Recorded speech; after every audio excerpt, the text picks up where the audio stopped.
Hey, welcome back to another episode of Collector's Corner. I'm your host, Corey Smith, and I want to say thank you for tuning in to another episode 20.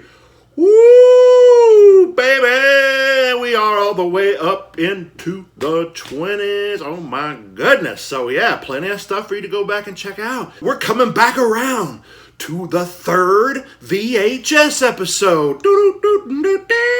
Let's do that again! My goodness. You know, VHS is one of my number one loves, probably my number one piece I collect. And so, lots in the collection I needed to get around to. So we're coming back around for the third episode. Check out the first two. I did 5 of my oldest tapes in my collection. And then my second episode on VHS was crazy cover art, some of my favorite cover arts. Now we're coming back around to 5 more tapes that have been in my collection for a long ass time. Before that, you know where we're going. I need you to like and I need you to share and I need you to subscribe, and we can do it all again next week. Today, Junior! So yes, thank you. Here we go. We are on to VHS number 1, number 5. I don't give a flying flip. Whoop whoop. So number 1 right here, Out of Bounds. Excuse me for being a virgin. I'm sorry. Oh yeah, Anthony Michael Hall, one of the Brat Pack, in a action thriller, suspense thriller, Out of Bounds. You got Anthony Michael Hall. 1986. Oh yeah, you got Anthony Michael Hall, little corn-fed country kid from like Iowa, Nebraska, some bullshit. Big brother living in Los Angeles, trying to make a life in the world of entertainment.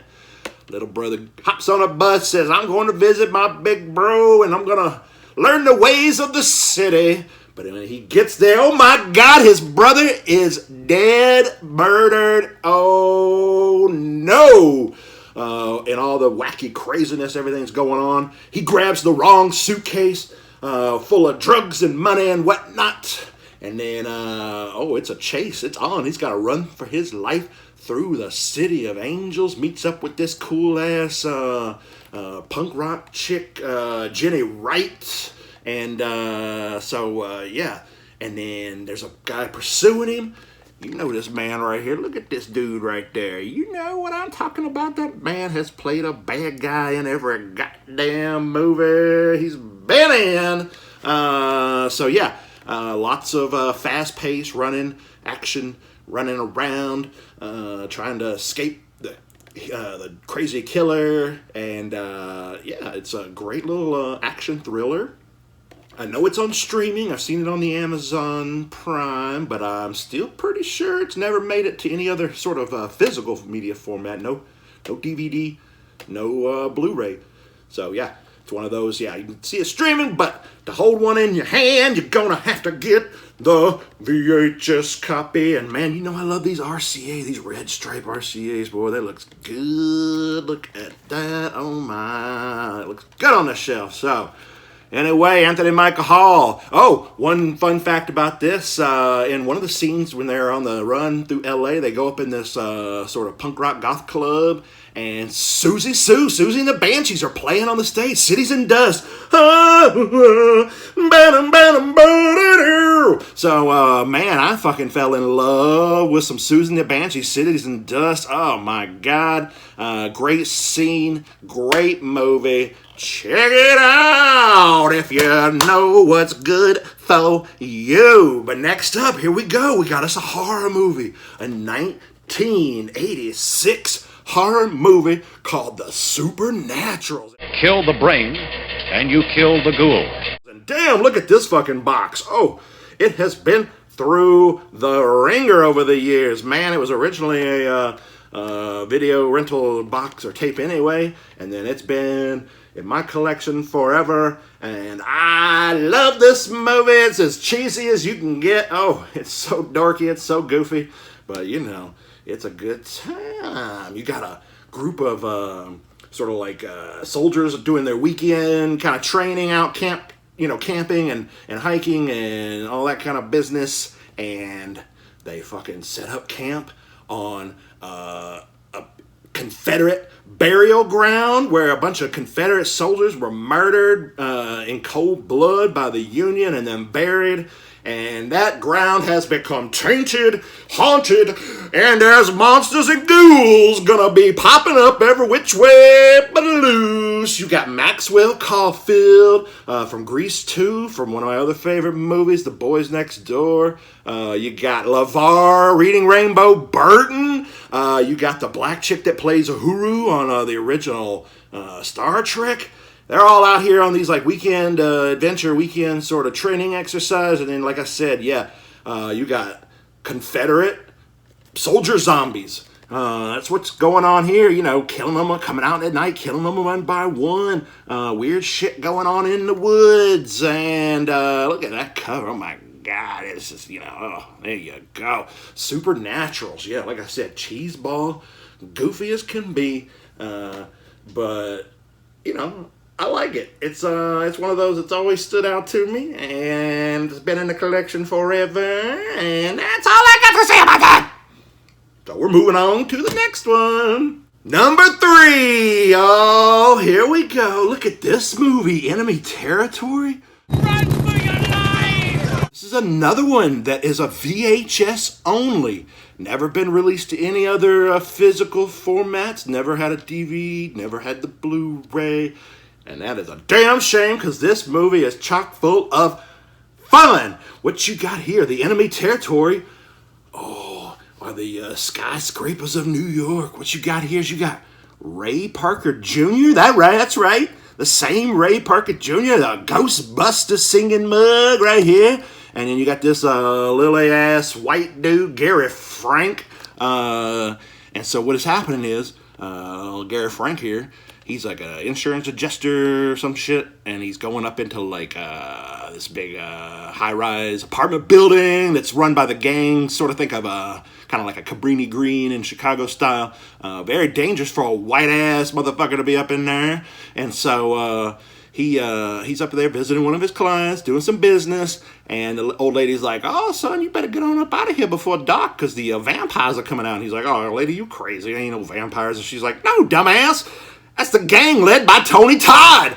They're called the vampires, and they'll put that switchblade on. They'll cut you good. They'll rob you blind." And so he's trying to finish up his paperwork. Boom. Gets on the elevator.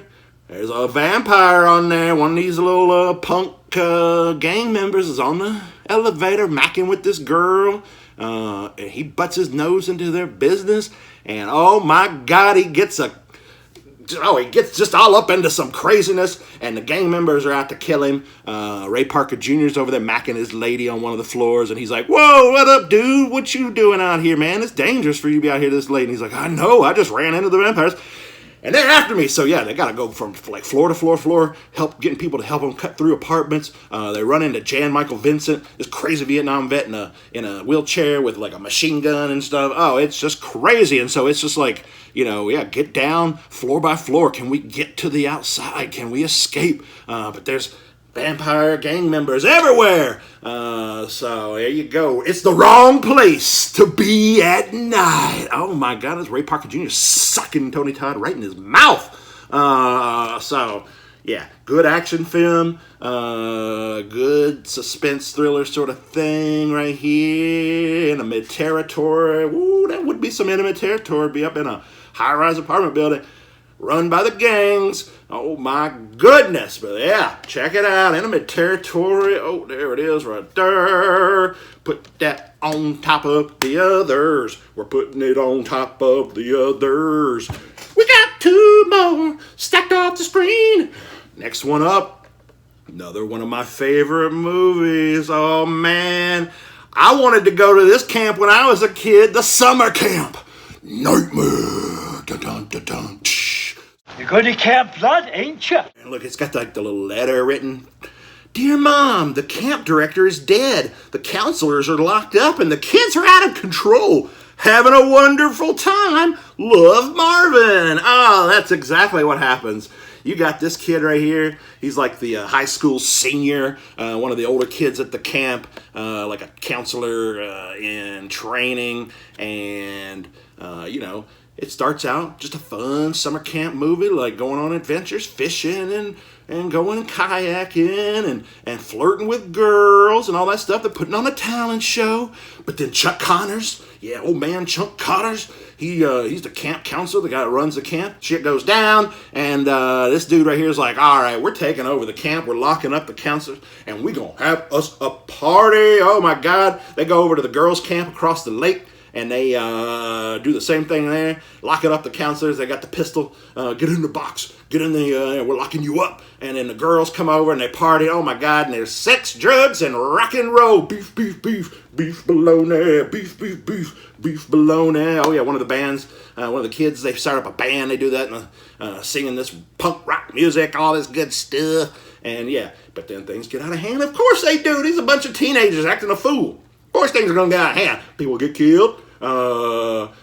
Other nefarious activities going on. Some devious shit. And so then some of the other kids are like, dang, man, I was having a good time. And now things have gone overboard. He becomes like a dictator kind of guy, locking people up. So then it's like, all right, can we escape the summer camp? It really has become a nightmare now. Woo-wee! Yeah, buddy, this thing is a good little action thriller, teen action thriller. We're going down to the last one. We got the last one. Here it is.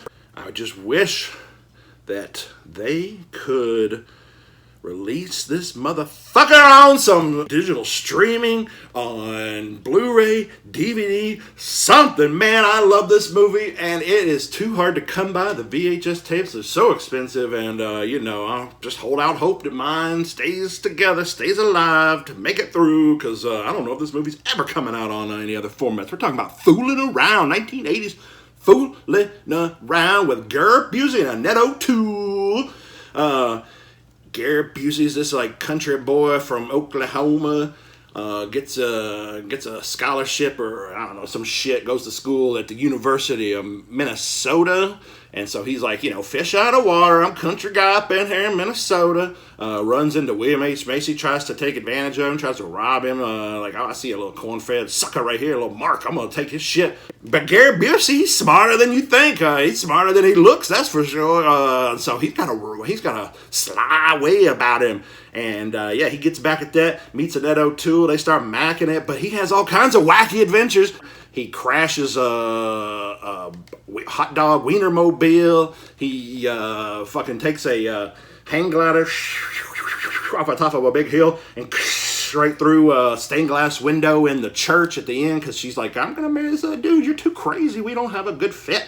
And he's like, no, baby, here I come to save the day. So yeah, Fooling Around. Funny, sort of goofball comedy. I guess you could say romantic comedy, because he's macking it there, but he's getting into all kinds of goofy adventures, all kinds of wacky stuff. Great movie. Love it. Gonna have to hold on to this bad boy and be careful with it, because, like I said, hard to come by this movie. Not a lot of copies around, but yeah, Fooling Around. Great little 80s comedy. Early William H. Macy. Gary Busey before the motorcycle wreck and his brain went all dingbatty. So yeah, great movie. Check it out. But anyway, we got to bring this episode to close. I want to thank you for coming by. I want to thank you for everything. All the likes and the comments. And again, I need you to like, subscribe, and share. Like, subscribe, and share. And we'll see you next week, baby. Woo!